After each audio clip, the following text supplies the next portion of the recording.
Things bright and beautiful, all creatures great and small, all things wise and wonderful, the Lord God made them all. Each little flower that opens, each little bird that sings. Well, good morning, it's Tim here. I'm standing outside Silsden Methodist Church on a sunny Tuesday morning. It might not be quite so fine when you're watching this at the weekend, I believe, but if you look carefully at the railings outside the church, you can see the birds of prey display. So let's go over and have a closer look. So across the road now, we're looking at the little knitted doves and plastic cutouts of doves that various people have made and fixed to the railings of the church. In the Bible, the dove is a sign of peace, and it's also a sign of God's presence. So there are the doves. We walk along here, there's a gateway, and on the gate we put a sign up to invite people to come to church on Mondays between 10:30 and 11:30, just for a bit of quiet time and to say a prayer. And then we have some more prayer, poems and cutouts of birds on the other railings, including a lovely branch you might just be able to make out if you haven't seen it, of birds enjoying themselves.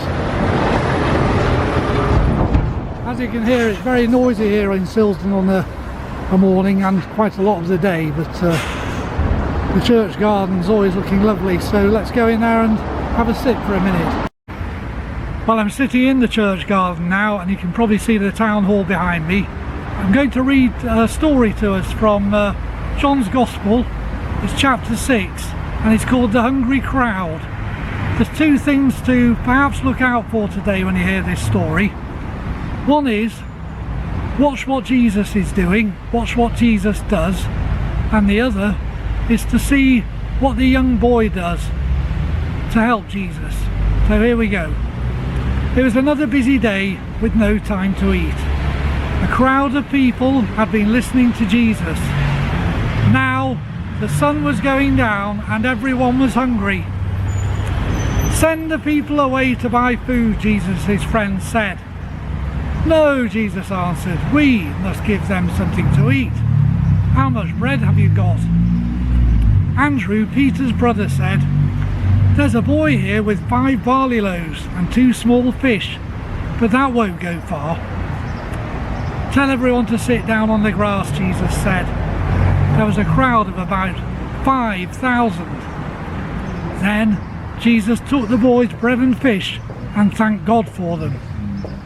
His friends took the food round, and to their great surprise, everyone had enough to eat.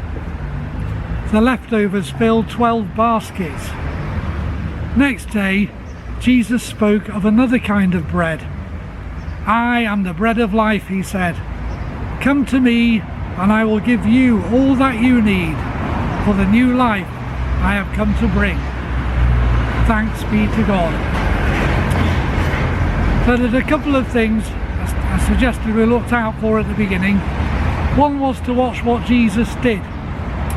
There's a lot of people who have been following Jesus on this day, and he'd been talking to them and performing miracles. The day had got very long, and Jesus had not wanted to send them away early, and he hadn't wanted to allow them to get hungry. So he asked his disciples how they might feed them, and they didn't have an answer. But there was a young boy in the crowd who had 5 loaves and 2 fishes, which sounds like quite a lot of food for one young boy. The young boy takes the food and offers it to Jesus. The young boy does something good. He's prepared to share what he has got. And by taking it to Jesus, Jesus is able to perform a miracle. And not only the young boy eats, but all the 5,000 people that were in the crowd, and possibly even more, because that number probably didn't include women and children.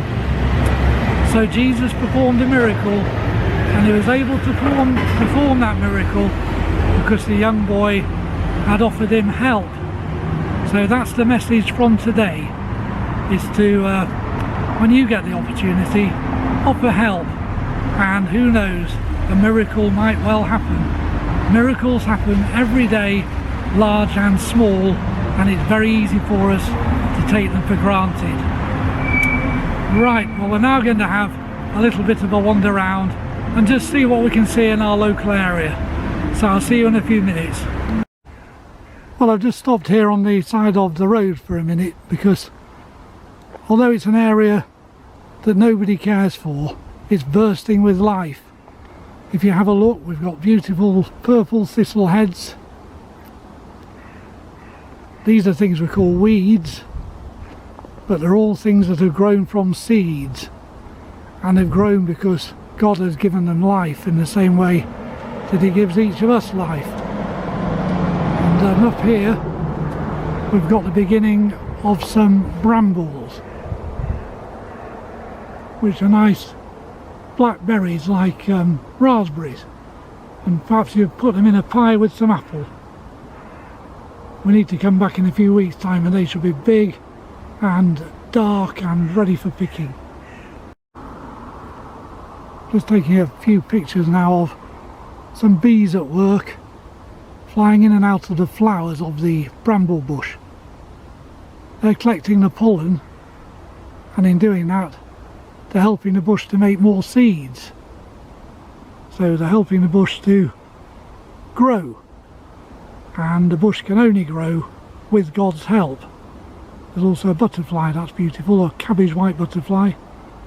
I think there's two of them up there, but they might be hard to see. Well, I've just stopped here for a minute to look at this cow parsley, which is growing in the Virgin amongst a whole load of nettles and all sorts of weeds and long grass. And it's a reminder that these seeds fall on the ground, and through a miracle, through God's work, they grow into plants. So it's quite amazing and fantastic. Let's have a look further on and see what else we can find. I just thought I'd stop here and watch a tractor for a few minutes.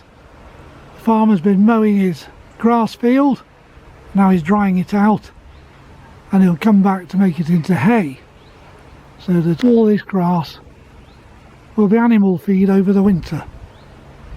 This is grass that's grown with God's help.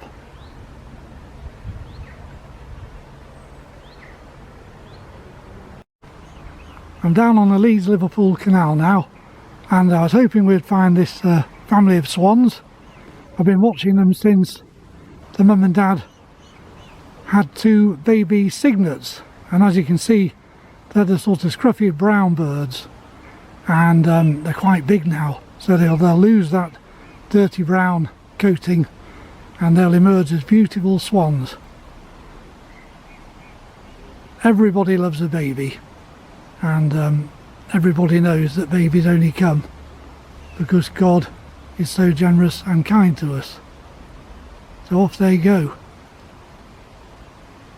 I've just stopped again. I'm watching a mummy duck and her three ducklings. One of them's still in the water.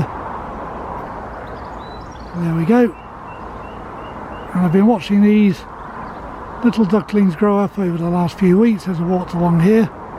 They're doing really well, and it's a reminder again that our God is a God of life and new life, and although we're not all parents, we are living beings created by God, loved by God, and He wants the best for us. So when you're out and about in the next few days and weeks over the school holidays, perhaps you can have a good look round and see what you can see of the beautiful kingdom that God made for all His living things and for us to enjoy.